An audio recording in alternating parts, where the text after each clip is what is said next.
The EU faces a devastating blow to its steel industry if the UK leaves the bloc without a trade deal in place. A leading official in the EU steel industry has warned a no-deal Brexit would be hugely destructive for business. The expert warned the impact of Britain leaving on WTO terms would be exacerbated by the coronavirus pandemic, which is currently in its second wave.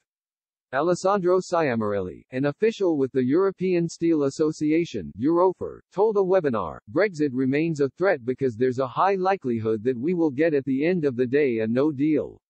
We are getting prepared for that." He added, "At Eurofer, we are very much against a no-deal Brexit." Mr. Ciamarelli, Director of Market Analysis and Economic Studies, warned EU steel consumption is already due to dramatically fall this year due to the impact of the pandemic. He said consumption is expected to fall by 14.6% after the pandemic hit industrial activity, particularly the auto sector. The expert also pointed out apparent crude steel demand, which measures steel producers' output plus imports minus exports, fell by 25.5% in the second quarter, the biggest drop ever recorded. Steel demand is expected to bounce back by 13.1% in 2021, but the second wave of the virus makes such a recovery uncertain. Mr. Ciamarelli said, "The outlook for 2021 is very much affected by pandemic developments and the extension of this new wave we're having." Moreover, he warned the industry's recovery could also be affected by the outcome of post-Brexit trade talks with the UK. Negotiations resumed in London this week, in a last-minute bid to reach a trade agreement.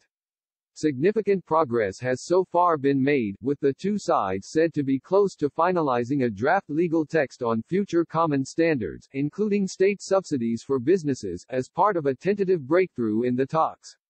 But despite making progress in some areas, disagreement remains on key areas such as the level playing field and fisheries.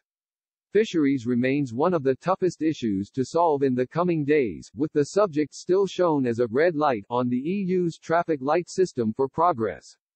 Yesterday, Cabinet Minister Michael Gove hit out at Wales for suggesting the UK drop its demand on fisheries.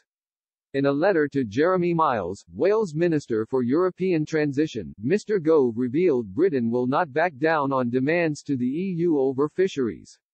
He wrote, "I am afraid we strongly disagree with your premise that we should back down on fisheries.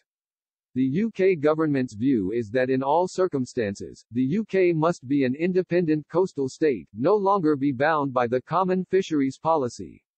The talks have moved to Brussels today for one final push before a potential political intervention from Boris Johnson and European Commission President Ursula von der Leyen.